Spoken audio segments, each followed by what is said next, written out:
Okay, तो let's begin our lecture. Last class में मैंने कुछ क्वेश्चन होमवर्क दिए थे, वहीं से स्टार्ट करें।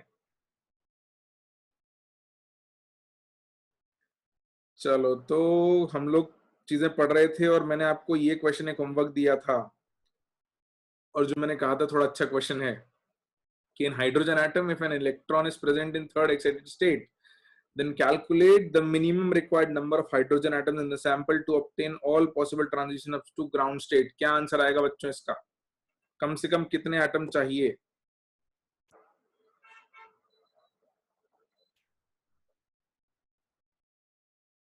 दानिश बेटा, कौन सी स्क्रीन विजिबल नहीं है? Screen should be visible. काफी लोगों का आंसर आया है जो सही है। मैं कुछ लोगों के नाम आज ले देता हूं। छायन, कुमुद, वैभव, समर्थ, इन लोगों के नाम आंसर सही हैं। अमन, बाकी लोगों के थोड़े से, बिल्कुल दानिश यू कैन रिजॉइन, बिल्कुल यू कैन रिजॉइन। बाकी लोगों के थोड़े गड़बड़ है बेटा। आंसर 4 आएगा, आंसर 4 आएगा। कैसे आएगा मैं समझा देता हूं। This is a good question because this will not be done directly by formula. आपको समझना पड़ेगा, सीखना पड़ेगा। ओके, देखो, हमको क्या बोला था कि सारी लाइंस अगर चाहिए तो कितने एटम चाहिए। तो इलेक्ट्रॉन कहाँ है? n इक्वल टू 4 में है। देखो इसको जरा ध्यान से, n इक्वल टू 4 में है और जाना n इक्वल टू 1 तक है। इसके लिए अगर हम फॉर्मूला अप्लाई करते हैं तो maximum number of unique lines कितनी आती हैं? 6 आती हैं। ये सबने निकाल लिया होगा। नंबर ऑफ यूनिक लाइंस 6 आई होंगी। अर्पित बता दिया था मैंने, तुमने मिस कर दिया होगा। I told you in between. अभी तुम इस पे ध्यान दे लो, परसेंटेज मैंने बता दिए थे। तो अब मेरे को ये देखना है कि 6 लाइंस यूनिक बनाने के लिए कम से कम कितने एटम चाहिए। अब ये कैसे आएगा? देखो बच्चों, अगर मैं एक एटम में एक इलेक्ट्रॉन ले लूं तो एक ट्रांजिशन तो उसको 4 से 1 का सिंगल ही चाहिए। इस ट्रांजिशन के लिए एक एटम लग जाएगा, क्योंकि एक एटम में एक इलेक्ट्रॉन एक ही बार ऊपर से नीचे आ सकता है। राइट? ये बात समझ में आती है? तो एक एटम तो मेरे को ये ट्रांजिशन के लिए चाहिए 4 से 1। अच्छा, अब और कौन कौन से ट्रांजिशन है? एक 4 से 3, 3 से 2 और 2 से 1 भी ट्रांजिशन है। तो ये तीनों ट्रांजिशन एक ही एटम में आ जाएंगे, आएंगे ना? एक दूसरा एटम ले लिया, पहले एटम में ये मिल गया, दूसरे एटम में ये ट्रांजिशन मिल गए।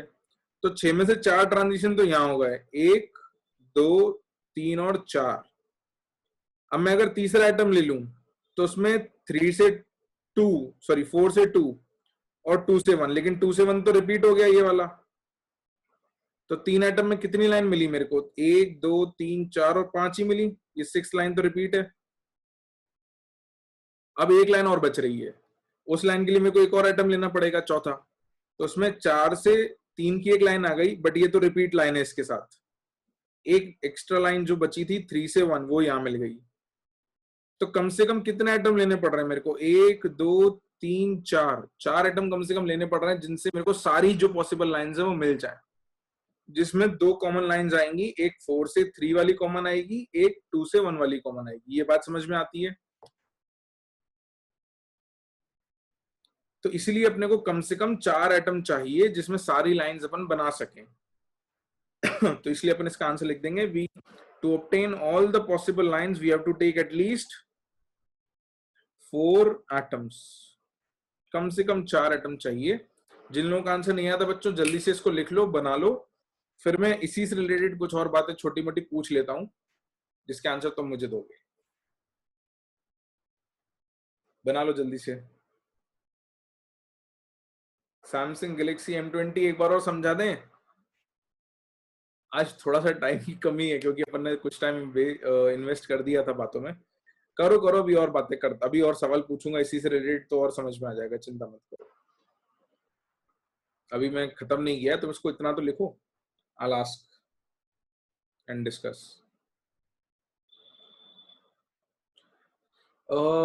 रितेश बेटा, कोई बात नहीं, आप रिकॉर्डिंग देख लेना। I'll share the recording.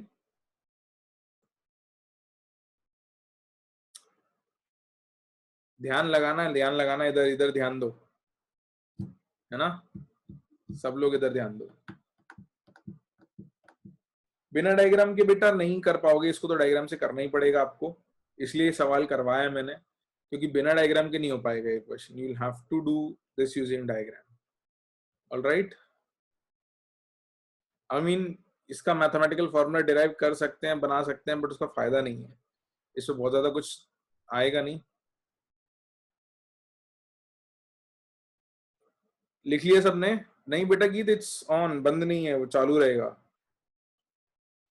अच्छा, अब मुझे ये बताओ कि एक एटम के साथ मैक्सिमम लाइंस कितनी मिल सकती हैं, ये बताओ। अगर मैं एक ही एटम लूं, maximum lines with one atom कितनी बनेंगी, ये बताना जरा।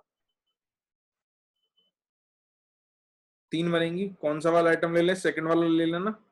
ये एटम ले लें तो मैक्सिमम लाइंस बन जाएंगी, एक एटम से 3, है ना? तो इसका आंसर आएगा 3। अच्छा, जिन जिन लोगों को समझ में नहीं आता, इन पार्ट्स को सुनते जाना तो आपको समझ में आ जाएगा। तो मैंने एक एटम लिया तो मैक्सिमम मेरे को 3 लाइन मिल सकती हैं 6 में से, है ना? If I take a single atom I can get maximum of 3 lines, ठीक है। 2 एटम लेने पे मैक्सिमम कितनी लाइंस बन सकती हैं? 2 एटम लेने पे मैक्सिमम कितनी लाइंस बन सकती हैं? 5 कैसे बनेंगी बेटा? देखो, अब इधर ध्यान से देखो सब लोग, देखो ध्यान से देखो, ये सेकेंड एटम के साथ आप फर्स्ट लेते हो तो कितनी बनेंगी? 4, ठीक है। अब कोई कहेगा नहीं सर मैं सेकंड के साथ फर्स्ट नहीं लेता, मैं सेकंड के साथ थर्ड ले लेता हूं, ठीक है, थर्ड ले लो। तो 2 और 3 दोनों मिला के यूनिक लाइंस कितनी है बताना जरा। यूनिक लाइंस कितनी है? 4, क्योंकि ये तो रिपीट है, तो इसका तो कोई मतलब नहीं है। तो 2 और 3 लोगे तो भी 4 ही यूनिक मिल रही हैं।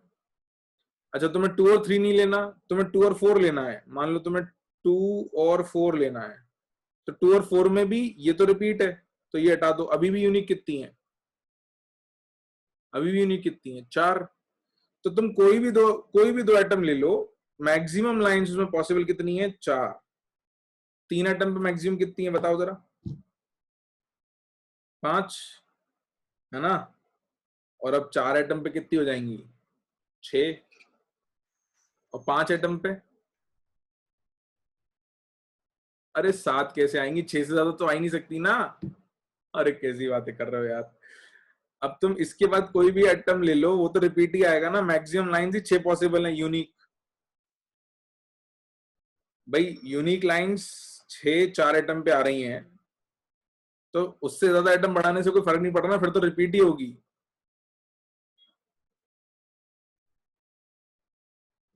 तो सेकेंड एटम से रिपीट ले लो, कोई फर्क नहीं पड़ता तन्वी बेटा, कोई भी एक रिपीट ले लो। तुम्हें 2 और 3 लेना है तो इसकी 1 2 गिन लो, इसको हटा दो, तो अभी 4 ही रहेंगी ना भाई। वो तो रिपीट कहीं से भी हटा लो, कोई फर्क नहीं पड़ता। तो इसमें अगर मैक्सिमम लाइंस विद 4 एटम्स जो आएंगी वो 6 आएंगी। अब इसके बाद मैक्सिमम लाइंस 5 एटम भी लोगे तो वो तो 6 ही है ना, क्योंकि मैक्सिमम पॉसिबल यही है 6। This is maximum possible unique lines, 6 ही है, इससे ज्यादा हो ही नहीं सकती। तो अब तो तुम कितने भी आइटम ले लो, इनफाइनाइट भी ले लो, तो भी 6 से ज्यादा लाइन मिलेंगी नहीं, अगर इलेक्ट्रॉन 4 से 1 में आएगा तो। लिख लो इसको, बात को जल्दी से फटाफट।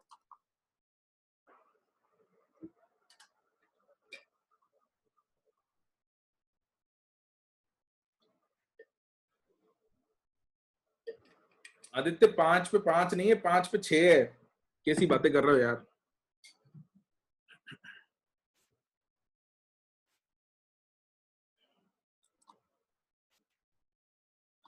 लिख लिया? लिख लिया सबने? आदित्य 3 पे 5 कैसे? अब तुम डायग्राम देख लेना, नहीं तो इसकी रिकॉर्डिंग में आज ही अपलोड कर दूंगा, तुम देख लेना वापस। ऑलराइट, चलो अगले सवाल पे आ जाए। एक और होमवर्क दिया था, एक और क्वेश्चन होमवर्क दिया था मैंने, कहाँ गया? नीचे होगा, हाँ मिल गया। तो ये एक क्वेश्चन दिया था, last line of Lyman series की वेवलेंथ लैम्डा 1 है, second line of Balmer series की वेवलेंथ लैम्डा 2 है।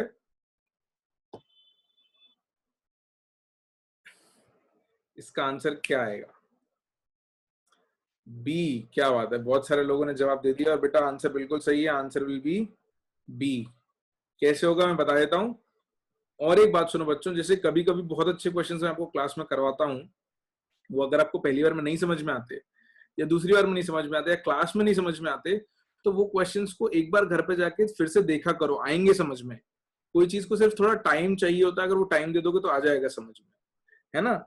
तो हर चीज अगर आपको स्पून फीड कर दूंगा मैं, तो क्या होगा कि तुम खुद से सीखना नहीं सीखोगे। तो एक लेवल से ऊपर मैं फिर नहीं बताऊंगा, क्योंकि मैं चाहता हूं कि थोड़ा सा तुम सोचो, वो आ जाएगा समझ में, और जब वो आ जाएगा तो फील भी आ जाएगी। चलो तो इसको देख लेते हैं आंसर कैसे आएगा। इसमें ध्यान देने वाली बात क्या है, last line of Lyman series, मतलब कहां से कहां होगी लास्ट लाइन, कहां से कहां होगी जल्दी। इन्फिनिटी से लाइमन सीरीज है तो 1। अच्छा, second line of Balmer series कहां से कहां होगी, बाल्मर सीरीज तो आनी तो 2 तक है, कहां से 2 तक, 4 से 2 तक, ठीक है। ये पता होना चाहिए, बिना इसके काम नहीं होगा आपका। तो हम क्या करेंगे, यही लिखेंगे, last line of lambda Lyman series का वेवलेंथ लैम्डा 1 दिया है, second line of Balmer series का वेवलेंथ लैम्डा 2 दिया है, लाइमन सीरीज की लास्ट लाइन इन्फिनिटी से 1 होती है, उसके लिए हम रिडबर्ग फॉर्मूला अप्लाई कर देते हैं, 1 by lambda 1 is equal to R into Z की वैल्यू 1 है, हाइड्रोजन एटम है, तो 1 बाय 1 माइनस 1 बाय इंफिनिटी। ये तो लाइमन की फर्स्ट लाइन के लिए हो गया। बार्मर की जो सेकंड लाइन है वो N24 से N12 के लिए है, इसके लिए लैम्डा का फॉर्मूला अप्लाई कर देते हैं, 1 by lambda 2 is equal to R into Z की वैल्यू 1, सुनते जाना ध्यान से, upon 1 bye N1 square, N1 square मतलब 2 का स्क्वायर 4, माइनस N2 स्क्वायर, 4 का स्क्वायर क्या आएगा 16। तो अपन ने क्या किया, लैम्डा 1 का एक्सप्रेशन बना लिया, लैम्डा 2 का एक्सप्रेशन बना लिया, इन दोनों में रिलेशन चाहिए था, तो इसको थोड़ा सा सॉल्व करोगे तो 1 बाय लैम्डा 1 आर आ गया, इसको इक्वेशन 1 कह देते हैं। 1 बाय लैम्डा 2 आर इंटू 3/16 आएगा, इसको अपन इक्वेशन 2 कह देते हैं। अब क्या करें, ये आर की जगह 1 बाय लैम्डा 1 रख सकते हैं, हाँ या ना। तो आर की जगह 1 बाय लैम्डा 1 उठा के यहां रख देते हैं। तो क्या किया अपन ने, ये 1 बाय लैम्डा 2 यहां आ गया, आर की जगह पे 1 बाय लैम्डा 1 आ गया, 3/16 आ गया, इसको रीअरेंज कर दिया, तो 16 by lambda 2 is 3 by lambda 1 which is your answer B. तो जिन जिन लोगों का नहीं आया था इसको नोट डाउन कर लो जल्दी से। This is the solution on your screens, इसको लिख लो। ऑप्शंस बेटा इसको लिख लो, फिर मैं ऑप्शंस दिखा दूंगा, एक बार इसको लिख लो फिर मैं ऑप्शंस दिखा दूंगा, जल्दी से लिख लो। हाँ मतलब देखो, इस स्टेप के बाद तो तुम जैसा भी करना चाहो कर सकते हो, यहाँ तक आने के बाद मैथमेटिकली कैसे भी करो, ये तो मैंने ऐसे कर दिया, you can do it any way, it's up to you, है ना। जल्दी से नोट डाउन कर लो, और हो जाए तो मुझे बता देना कि तुमने लिख लिया है।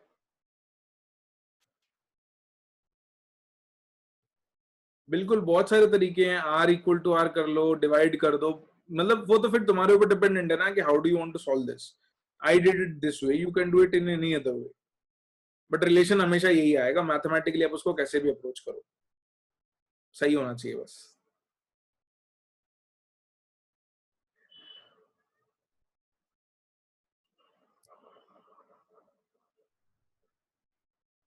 लिख लिया बच्चों,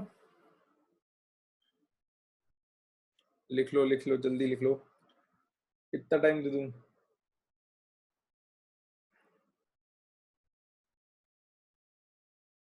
good Divyansh, very good, good good good Divyansh बेटा, वेरी गुड।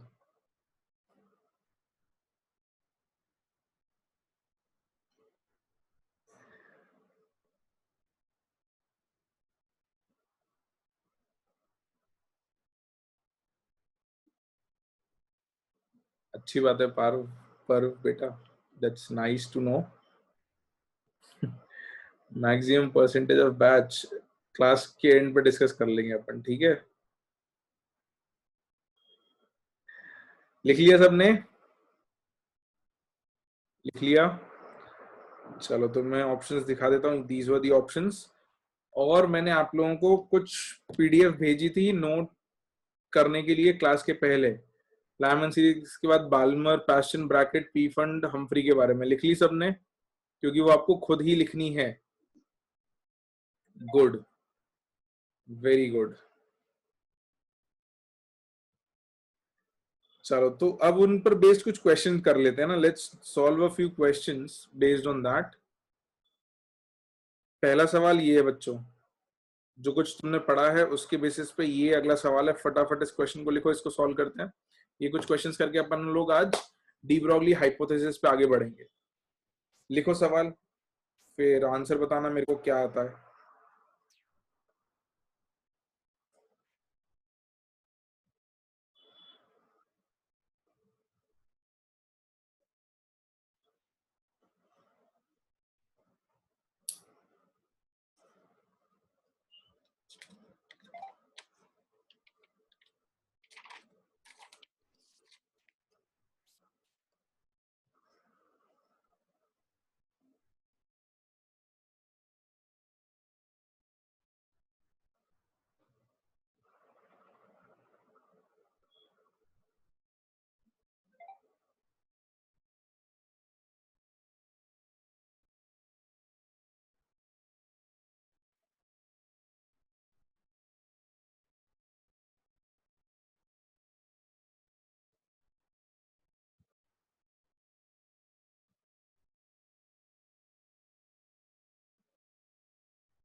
क्या है आंसर बच्चों?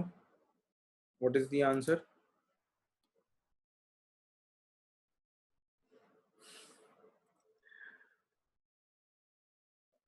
ओके, ती का भी रिप्लाई आया है, गुड। गलत किसका है मैं वो बता देता हूँ, वो लोग चेक कर लेना, काफी लोगों ने सही बता दिया है। अर्नव बेटा आपका गड़बड़ है, आदित्य श्रीवास्तव आपका गड़बड़ है, बाकी तो लोगों का ठीक दिख रहा है। बता दूं क्या सॉल्यूशन?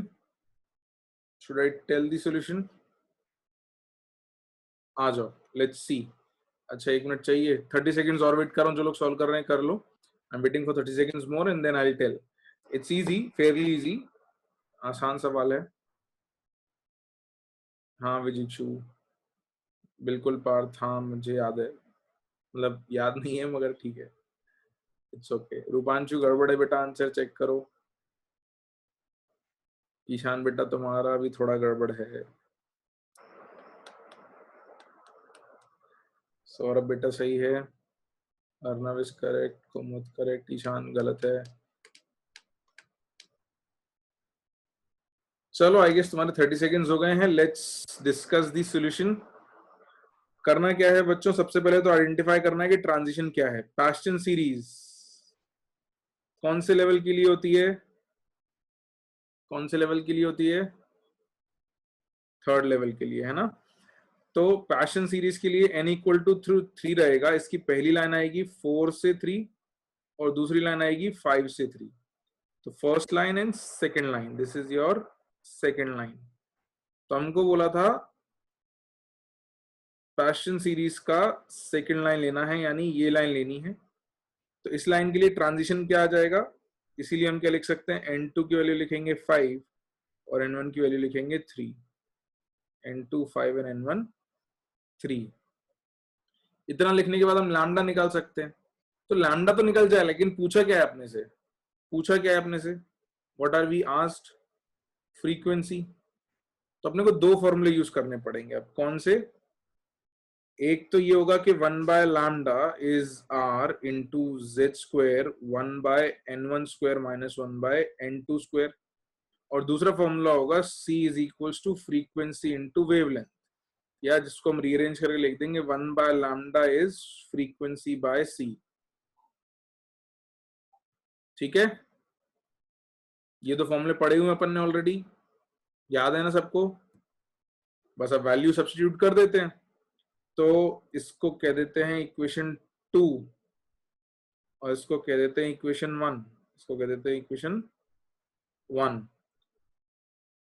तो यूजिंग 1 और 2 अपने को क्या मिल जाएगा, यूजिंग 1 एंड 2, 1 बाय लैम्डा की जगह क्या रख दें अपन, फ्रीक्वेंसी बाय सी रख दें या उठा के रख दें, फ्रीक्वेंसी निकालनी है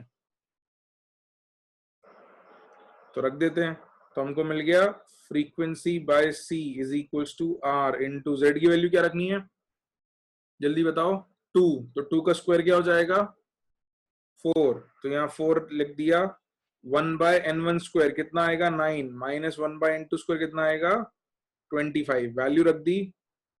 वैल्यू रख के इसको सॉल्व करोगे तो frequencies R into C into 4 into ये एलसीएम 225 आ जाएगा, ये हो जाएगा 25 माइनस 9, तो यहां से मिल जाएगा frequency is equals to R dot C into 4 into 16 upon 225 और frequency comes out to be R dot C into 64 by 225 which is your answer.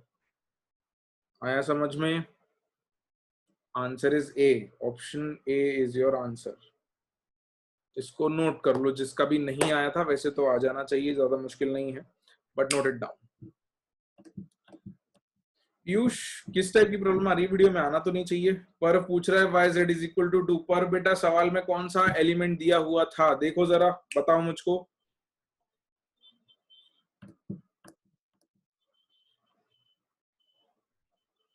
Very good Ritika.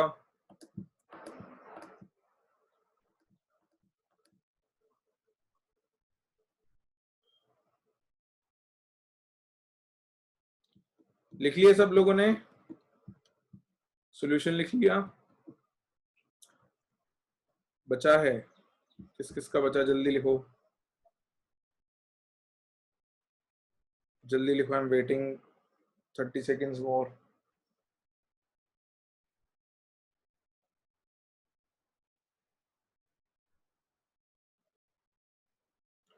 रूपांशु बेटा, इस बारे में आप सब क्लास के एंड में बात करेंगे, आपको थोड़ी देर और पढ़ाई करनी पड़ेगी।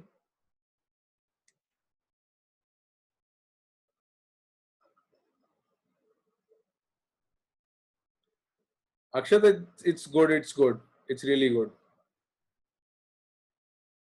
लिख लिया सबने? जल्दी जल्दी लिख लिया, रिस्पॉन्स करके बताओ जल्दी। तो जिसको ऑप्शन देखने थे जल्दी चेक कर लो, अपन अगले सवाल पे आगे बढ़ रहे हैं। We are moving ahead on to the next question. Next question बच्चों लिखो, what transition in hydrogen spectrum would have the same wavelength as the second Balmer transition in helium plus?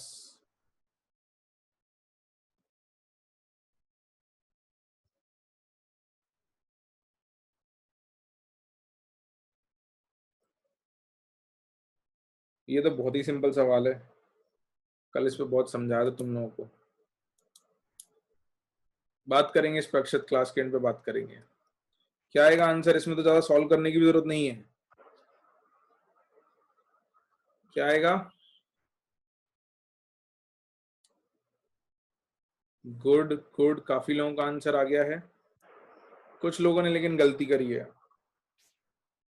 चलो आंसर बताने से पहले मैं तुमको तुम्हारी गलती थोड़ा सा रियलाइज करने का मौका देता हूं, सुन लो एक बार, उसके बाद मेरे को बताना फिर से आंसर्स।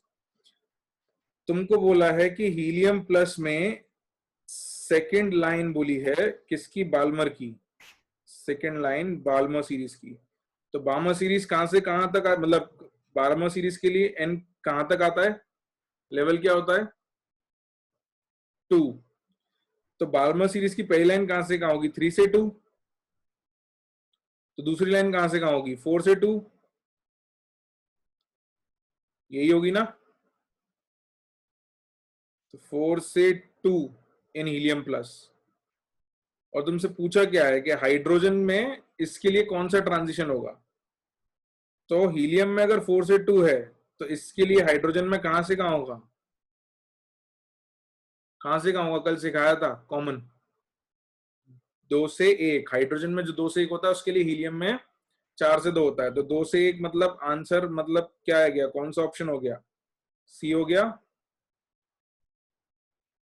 तो आंसर इज सी बच्चों।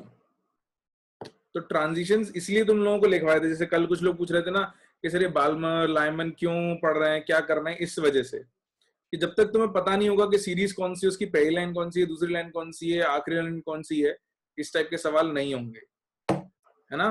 तो लास्ट लेक्चर में जाके देखना, तुम्हें सिखाया था कॉमन लाइंस निकालना मैंने, जिसको भी अगर ये लग रहा है कि सर ये 4 से 2 से 2 से 1 कैसे बताया, ये 5-6 बार पिछली क्लास में डिस्कस किया था हमने। अगर फिर भी किसी को नहीं याद आ रहा है तो एक बार जाके देखना, तुम्हें अपने नोट्स में मिल जाएगा कि हाइड्रोजन में 2 से 1 के लिए ट्रांजिशन हीलियम प्लस में 4 से 2 आता है। और मैं एक छोटा सा ग्लिम्स दिखा देता हूं अगर किसी को अभी भी नहीं याद आ रहा हो तो, कि हमने कहाँ लिखा था।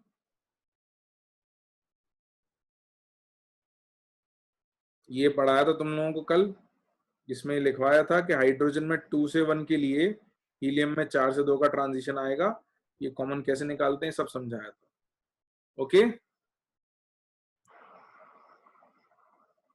चलो, तो आई होप जिसने जो जो गलती की थी वो करेक्ट कर ली होगी, अब सबको समझ में आ गया होगा कि क्या गलती कर रहे थे वो, अब आंसर भी आ गया होगा सी।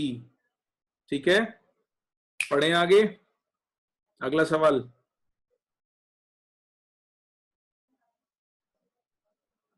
ये शायद लास्ट ही सवाल है, इसके बाद अपन अगले टॉपिक पे ही आगे बढ़ जाएंगे। हाँ बिल्कुल, तो ये इसके लिए लास्ट सवाल है बच्चों, जल्दी से लिखो, आंसर बताओ। और देखो, जल्दबाजी मत करना, फॉर्मूला मत डायरेक्टली उठा के लगाने लगना, ये समझो पहले कि सवाल क्या पूछ रहा है, अगर ये समझ में आया तुमको तो ही तुम सही जवाब दे पाओगे। ज्यादातर बच्चे गलत जवाब देते हैं क्योंकि वो ये नहीं समझते कि सवाल पूछ क्या रहा है। Understand the question, you will get the answer. If you don't understand the question, you will not get the answer. सवाल समझो। नहीं दानिश, होना तो नहीं चाहिए यार, I think everything is as the same setup as before, कुछ चेंजेस नहीं होने चाहिए, रेजोल्यूशन शुड बी सेम।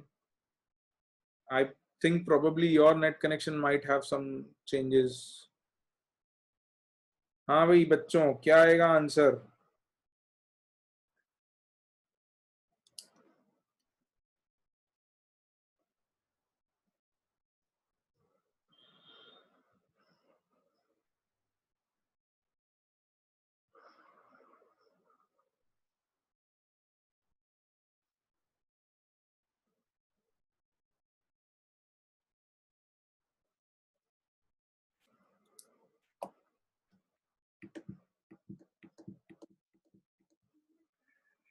देख रहा हूं मैं तुम लोगों के आंसर्स। पहले तो मैं क्वेश्चन ही समझूंगा ना तुम लोगों से, उसके बाद बात करूंगा आंसर की। आंसर भेज दो पहले तुम सारे, फिर अपन क्वेश्चन समझने की बात करेंगे, फिर तुमसे फिर से आंसर मांगूंगा, जल्दी भेजो।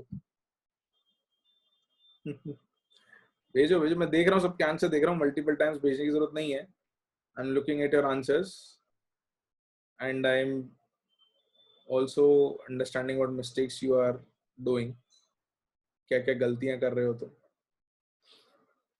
अब देखो, यही होता है ना कि तुम लोग सुनते नहीं हो जो मैं कहता हूँ कि क्वेश्चन समझो, कोई नहीं सुनेगा। सर हमारा दिमाग जो हमको कह रहा है या हमारा मन जो हमको कह रहा है सिर्फ वो सुनेंगे, आप क्या कह रहे हो वो हम नहीं सुनेंगे। ऐसा सबके साथ करते हैं ना सर, हम घर वाले भी कहते हैं हम नहीं सुनते सर, हम तो वही सुनते हैं जो हमको सुनना होता है। अच्छा रुको एक second, let's discuss the question first और उसके बाद में सॉल्यूशन डिस्कस करेंगे। सुन लो सब, अब सब कुछ लिखना छोड़ दो, सब सब keep your pens down, move your hands from your keyboard और स्क्रीन, सब शांति से इधर देखो, स्क्रीन पे देखो और सब रख दो, इधर सुनो बात। तुमसे क्वेश्चन कह क्या रहा है? The number of possible spectral lines in Brackett series. किसकी लाइंस चाहिए तुमको स्पेसिफिकली? ब्रैकेट सीरीज की। ब्रैकेट सीरीज मतलब कौन से लेवल पे आएगा इलेक्ट्रॉन?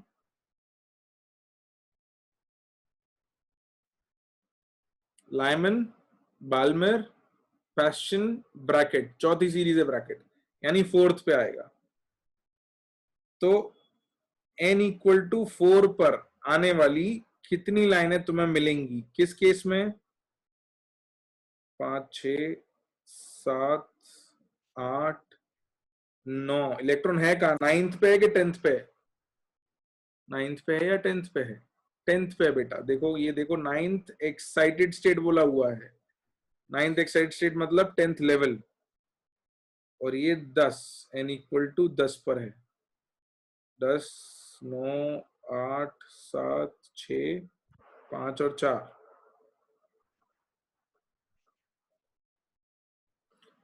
तो तुमसे ये नहीं पूछा है कि टोटल लाइंस कितनी है। पहली बात ये नहीं पूछा टोटल लाइंस कितनी है। तुमसे पूछा है कि इलेक्ट्रॉन जब भी यहां से लेके कहां पहुंच रहा है, अल्टीमेटली कहां पहुंच रहा है, ग्राउंड स्टेट में। जा तो अल्टीमेटली कहां तक रहा है वो, n = 1 तक।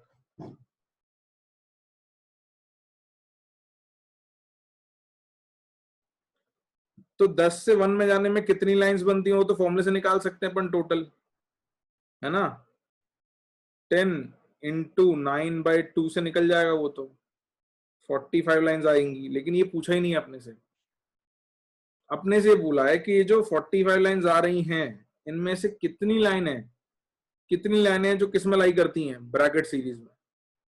ब्रैकेट सीरीज की लाइनें बनाओ ना जरा तुम डायग्राम में, कौन कौन सी लाइनें बन सकती हैं 10 और 4 के बीच में, कौन कौन सी लाइनें बन सकती हैं ब्रैकेट सीरीज में।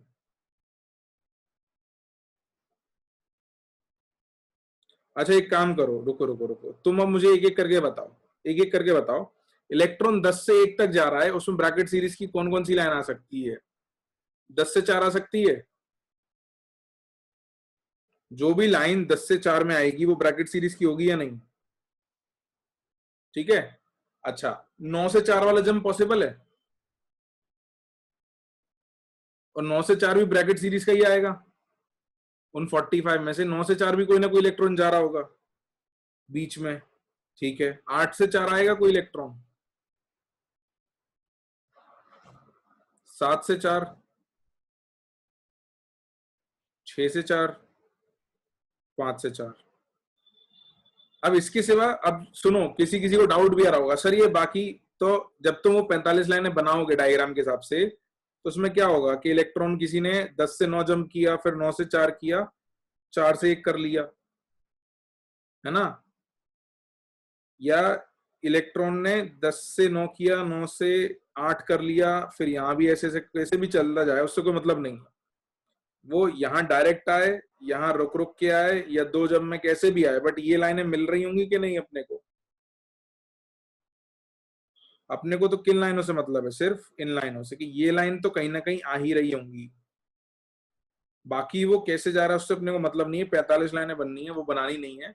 अपने को बोला है कि जब इलेक्ट्रॉन बहुत सारे 10 से 1 में जाते हैं तो उनमें ब्रैकेट वाली कितनी लाइनें बन सकती हैं। तो ब्रैकेट वाले क्या क्या पॉसिबल ट्रांजिशन होंगे, 10 से 4, 9 से 4, 8, 7, 6 और 5। तो ब्रैकेट में कितनी लाइनें आएंगी, बनेंगी तो 45 लाइन, उन 45 में से ब्रैकेट सीरीज की कितनी लाइनें होंगी, 6। सवाल अब समझ में आया तुमको कि सवाल कह क्या रहा था। तो अगर सवाल समझ में आ जाएगा तो आंसर आ जाएगा। Point is about understanding the question and this thus your answer will be, thus your answer will be, ये 6 लाइनें अपने को ध्यान में देनी है। These 6 lines are important.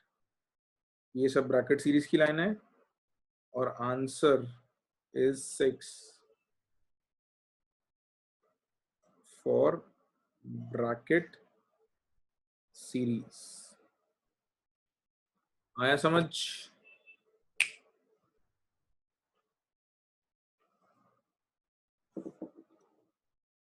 Good. हाँ अरे यार दुखी कर दे तो कभी कभी।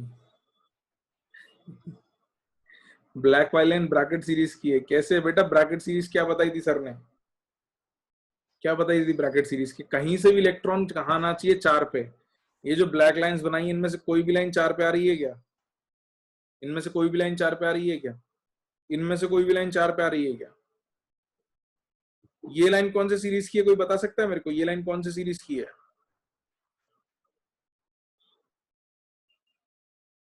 लाइमन, ये लाइनें भी लाइमन की हैं, है ना।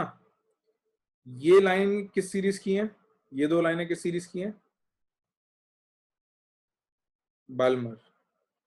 ठीक है, Lyman Balmer Paschen bracket P Pfund Humphrey, ये लाइन किस में लाई करेगी।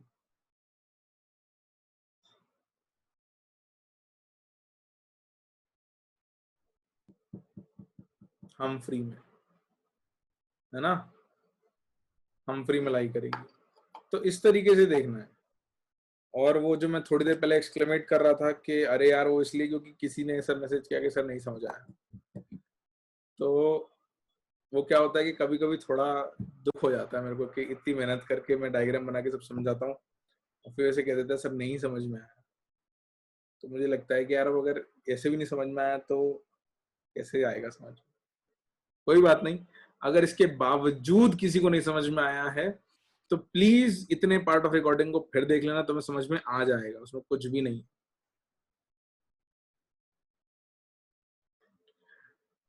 रूपांशु बेटा कैसे भी करा लो हमको, देखो 45 लाइनें मैंने नहीं बनाई है, तुम 45 लाइनें बनाने जाओगे ना इस डायग्राम में 45 लाइनें बन जाएंगी, but I don't want to make those 45 lines. मुझे लॉजिक से मतलब है 45 लाइन्स बनाने जाऊंगा तो बन जाएंगी, लेकिन क्यों बनाऊं 45 लाइन्स, है ना, क्योंकि जरूरत ही नहीं, इस सवाल में इतना टाइम ही नहीं होगा एग्जाम में। तुमको बस ये समझ में आना चाहिए कि मुझे सिर्फ 10 और 1 के बीच में वो ट्रांजिशंस देखने हैं जो लेवल 4 पे आ सकते हैं। तो 10 से 1 के बीच में 4 पर कहां कहां से लाइनें आ सकती हैं, या तो 5 से आएगी या 6 से या 7 से, 8 9 और 10 यहीं से आ सकती है। ठीक है, चलो आगे बढ़ते हैं अगले टॉपिक पे। बहुत कुछ समझा दिया मैंने, बहुत टाइम भी दे दिया इस टॉपिक को। इन क्वेश्चंस को दोबारा रिपीट करके प्रैक्टिस कर लेना जब भी तुम्हारा मन करे। Let's move forward. अगली हेडिंग जो अपने को लिखनी है that is dual nature of electron या डी ब्रोगलीज हाइपोथेसिस। इसको लिख लो बच्चों, कहां तक लिखना है, यहां तक लिखना है, इसको नोट डाउन कर लो, उसके बाद मैं आपको समझाता हूं, है ना। I will explain this, first note it down quickly. 2 minute, 3 minute दे रहा हूं, प्रॉपर 3 मिनट, है ना। लिख लो जल्दी, बिल्कुल आदित्य बेटा।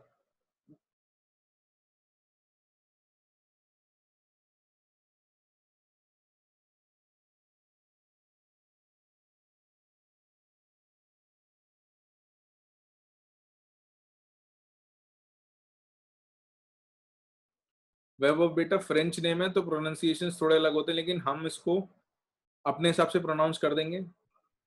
जैसे हम हिंदी में राम को राम कहते हैं और अंग्रेजी लोग उसको रामा कहते हैं, तो वो राम को राम कहाँ कह रहे हैं, अपने हिसाब से रामा बोल रहे हैं। तो दी दिब्रोगली को हम डी ब्रोगली अपने हिसाब से कहेंगे, जिससे हमको स्पेलिंग लिखना आसान रहे। ठीक है, तो उसका एक्चुअल प्रोनाउंसिएशन तो फ्रेंच आएगा जो बहुत अलग आएगा, but we'll call it as de Broglie.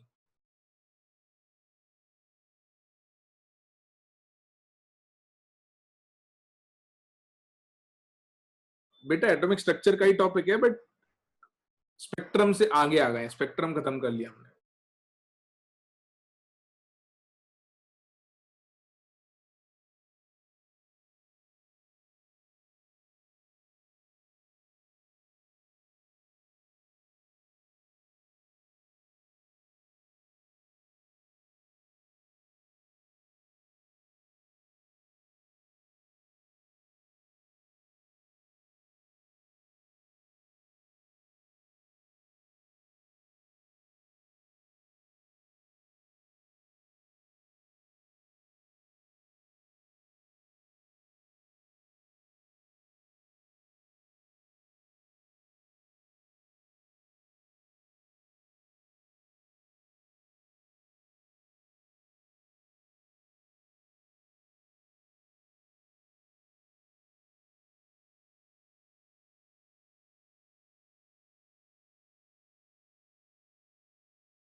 तो बच्चों 3 मिनट हो गए हैं, लिख लिया कि सबने?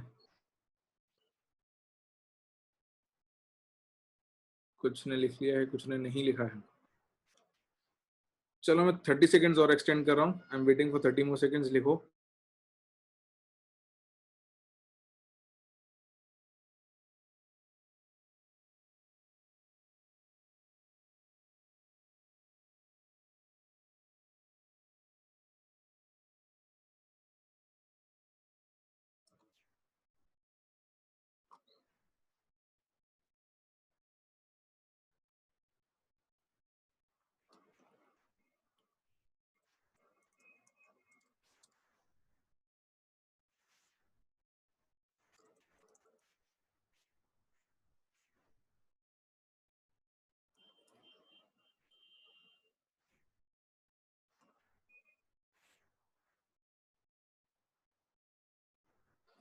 हाँ बच्चों 30 सेकेंड्स भी हो गए अपने।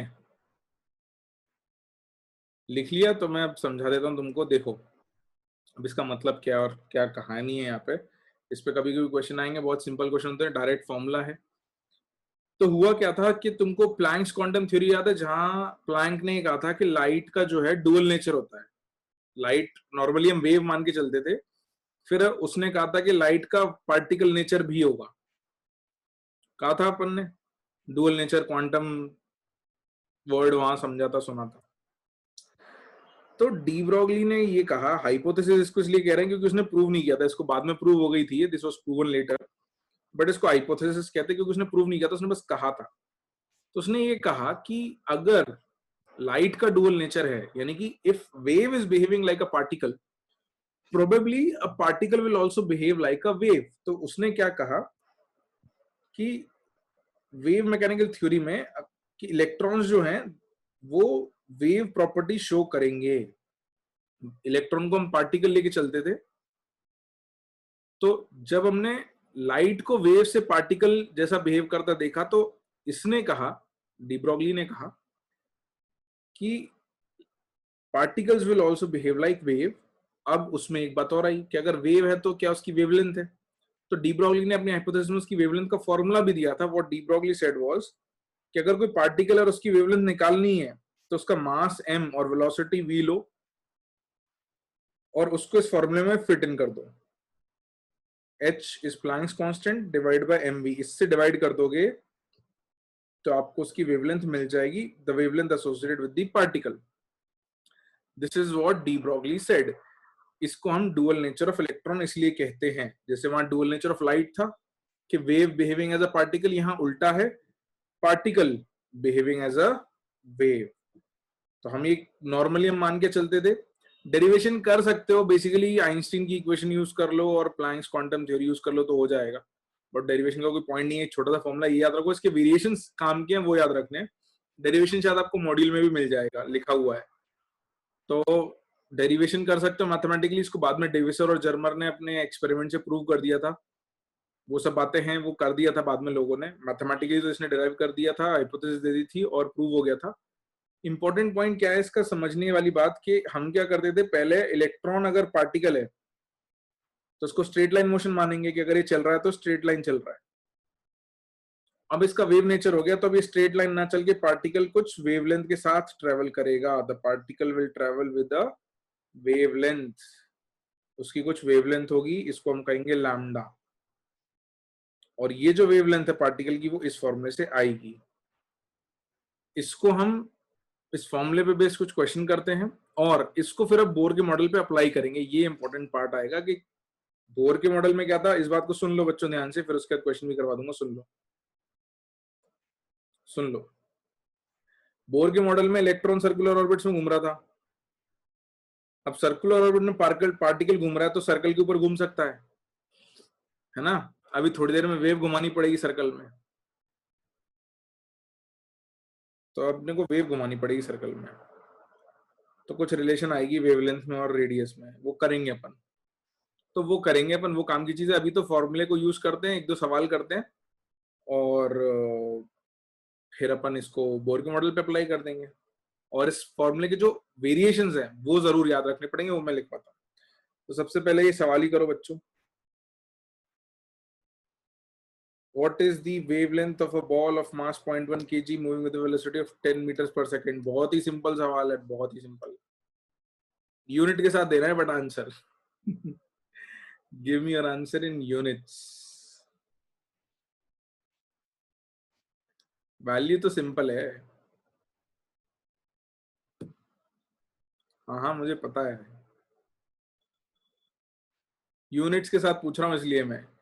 सॉल्यूशन तो तुमको इसका मिल जाएगा, कहीं भी मिल जाएगा. What are the units?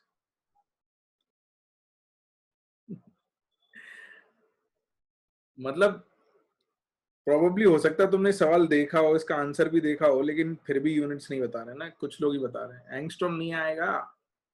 मतलब एंगस्ट्रॉम में लिख सकते हो बट तुम मुझे आंसर तो बताओ कि lambda is equals to H upon M V. इसमें एम को रखना है 0.1 kg, वी को रखना है 10 मीटर पर सेकेंड. तो एम वी क्या आ गया? 1 kg मीटर पर सेकेंड आ गया. तो इसको पुट इन कर दोगे तो लैम्डा क्या आ जाएगा? लैम्डा की वैल्यू तो एच के बराबर आ जाएगी, लेकिन यूनिट क्या आएगी? ये इंपॉर्टेंट है, इसलिए मैं पूछ रहा हूँ कि वैल्यू तो एच के बराबर है बट यूनिट क्या है? Metres. Unit is metres. H metres, यानी लैम्डा इज 6.626 इंटू 10⁻⁻34 मीटर आएगा बच्चों. ठीक है, बहुत सिंपल है. मास केजी में, वेलोसिटी मीटर्स पर सेकंड में, ऐसा यूनिट में सब कुछ रख दो, तुमको आंसर मिल जाएगा. ऑलराइट.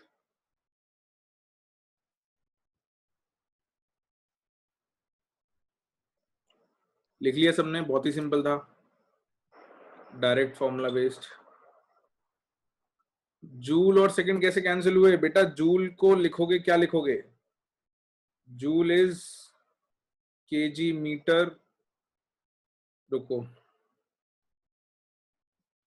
पूरा कन्वर्जन बताना पड़ेगा. लिखना है क्या कन्वर्जन? देखो होता क्या है, मैंने कैसे डायरेक्टली लिख दिया, मुझे ये पता था कि ये ऐसा यूनिट में लिखा है, ये ऐसा यूनिट में लिखा है, तो लैम्डा भी ऐसा यूनिट में आएगा, इसलिए मुझे डायरेक्ट मीटर पता है. अब वो होगा क्या कि जूल को क्या होता है, जूल इज वर्क या काइनेटिक एनर्जी लिख सकते हो, तो वो होगा हाफ एम वी स्क्वायर से उसकी यूनिट आ जाएगी. मास केजी आएगा, वेलोसिटी आएगी मीटर स्क्वायर पर सेकंड स्क्वायर. ये जूल की जगह आएगा केजी मीटर स्क्वायर पर सेकंड स्क्वायर. इसको तुम डिवाइड करोगे केजी मीटर पर सेकंड से, तो उसमें क्या हो जाएगा? केजी कट जाएगा, मीटर कट जाएगा, सेकंड कट जाएगा, और जूल सेकंड था तो एक और सेकंड कट जाएगा, बचेगा मीटर. मतलब लेकिन इतना सोचने की जगह सिंपल बात है कि अगर सब कुछ ऐसे यूनिट में रखा है तो आंसर भी ऐसा यूनिट में आएगा, डायरेक्ट, सीधे. इसलिए अगर यूनिट कंसिस्टेंट रखते हैं तो डायरेक्ट हो जाता है. ठीक है, अगले सवाल पे आगे बढ़ते हैं. ये बताओ, ये भी आसान सवाल है, और अगर तुम्हें छोटी सी बात याद हो तो सीधे आंसर आ जाएगा. मतलब तुम्हें कुछ करने की जरूरत ही नहीं पड़ेगी, सॉल्व करने की जरूरत नहीं है, अगर तुम्हें छोटा सा रेशो पता हो तो.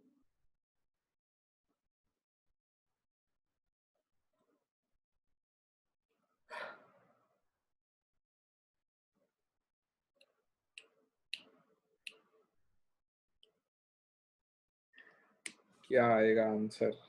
इसमें पीरियड करना पड़ेगा तुमको.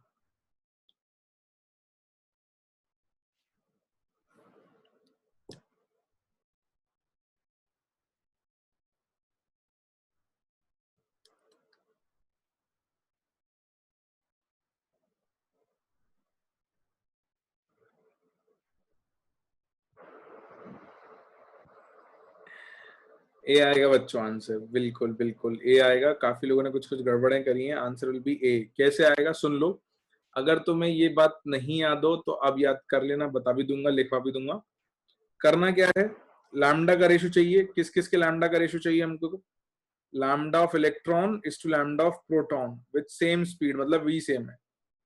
तो लैम्डा ऑफ इलेक्ट्रॉन लिखेंगे तो H upon mass of electron into V, और लैम्डा ऑफ प्रोटॉन लिखोगे तो H upon mass of proton into we.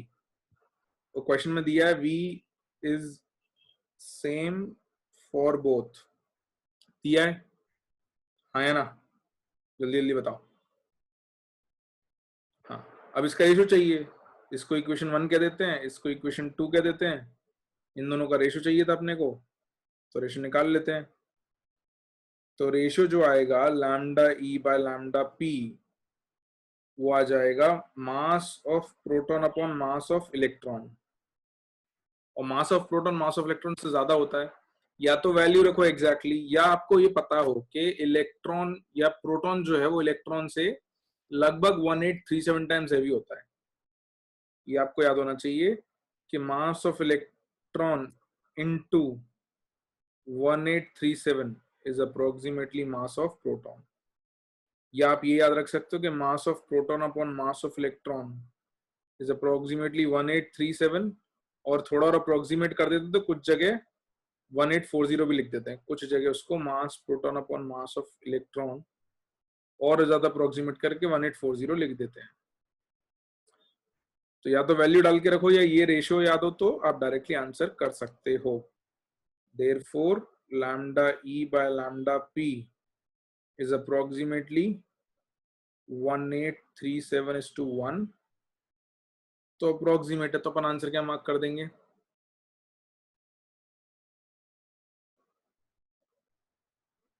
Approximate है तो अपन आंसर क्या मार्क कर देंगे? ए, है ना? ठीक है, चलो तब इसमें वेरिएशन क्या आते हैं वो देख लेते हैं। लेट्स सी व्हाट वेरिएशंस कम। अब इसके अलग अलग फॉर्म्स भी बन जाते हैं। कैसे बनते हैं सुनो। अंशिका बेटा, ऐसा होगा नहीं कि इन ऑप्शंस के साथ नन ऑफ दीज देने, ऐसा नहीं होगा। या तो नन ऑफ दीज देंगे तो इस टाइप के ऑप्शंस नहीं देंगे। अब देखो इसके वेरिएशंस बनते हैं और ये ज्यादा इंपॉर्टेंट है क्योंकि इसमें वेरिएशन कैसे आएंगे। एच अपॉन एम वी था या नीचे एम वी था फॉर्मूले में अपने, याद है? अब क्या होता है कि क्वेश्चन में आपको मास और वेलोसिटी दे दी तो बहुत ही सीधा सवाल हो गया, कुछ नहीं करना, वैल्यू रख के निकालनी है। तो इसलिए वो सीधा सीधा सवाल कम ही देते हैं। What they will do is K they will give you kinetic energy of the particle. तो उसके लिए हमने फॉर्मूला डिराइव कर दिया। कैसे कर लिया सुन लो। अगर किसी पार्टिकल की काइनेटिक एनर्जी दी है तो काइनेटिक एनर्जी को अपन हाफ एम वी स्क्वायर लिखेंगे। अब हमको चाहिए नीचे क्या है, यहाँ पे हमको चाहिए M V, ultimately M V चाहिए। तो हम क्या करेंगे, काइनेटिक एनर्जी को कन्वर्ट करेंगे एम वी के फॉर्म में। कैसे करेंगे, ये टू को अपन इधर ले गए तो 2 टाइम्स काइनेटिक एनर्जी हो गया। अब इधर एम वी स्क्वायर आया, अपने को मास और चाहिए, ठीक है। अब मास और चाहिए तो क्या करते हैं, दोनों साइड मास से मल्टीप्लाई कर देते हैं। इधर भी एम से मल्टीप्लाई कर दो और इधर भी एम से मल्टीप्लाई कर दो। तो दोनों तरफ एम से मल्टीप्लाई करोगे तो इस तरफ हो गया 2m का ई, और यहाँ हो गया m इंटू वी का होल स्क्वायर। अब बस दोनों तरफ अंडर रूट ले लो। तो एम वी की जगह अपने को क्या मिल गया, M V is equal to under root 2m के ई। m यहाँ पे मास है, m is mass and this is kinetic energy, this is kinetic energy. तो ये पहला फॉर्मूला और साइड में उसका डेरिवेशन लिख लो। फिर दूसरा फॉर्मूला उसका डेरिवेशन बताता हूँ, जल्दी से लिख लो। फिर इस पे क्वेश्चन भी कर लेंगे अपन।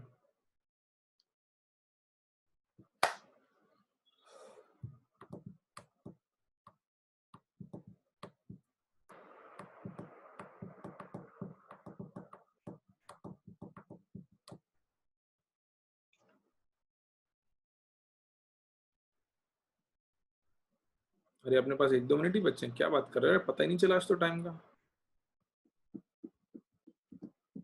तो पार्थ अब आज कैसे होता, आज तुमको इतनी सारी बातें करनी थी क्लास के पहले, तो कैसे आज सब कुछ कवर होता? एक काम करो, जल्दी से इसको लिख लो।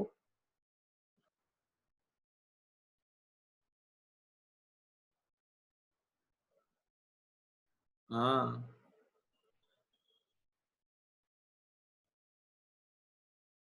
लिख लो, जल्दी से लिख लो।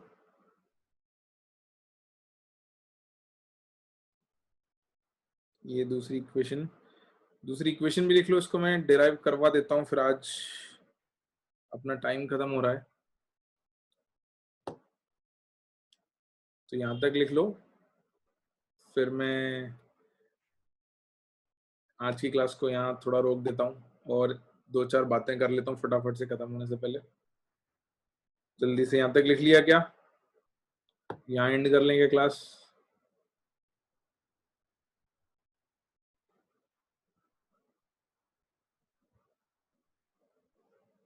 ओके, तो यहाँ तक लिख लो। आज का थ्योरी पार्ट अपन यहीं तक रोक लेते हैं। Let's stop our theory here.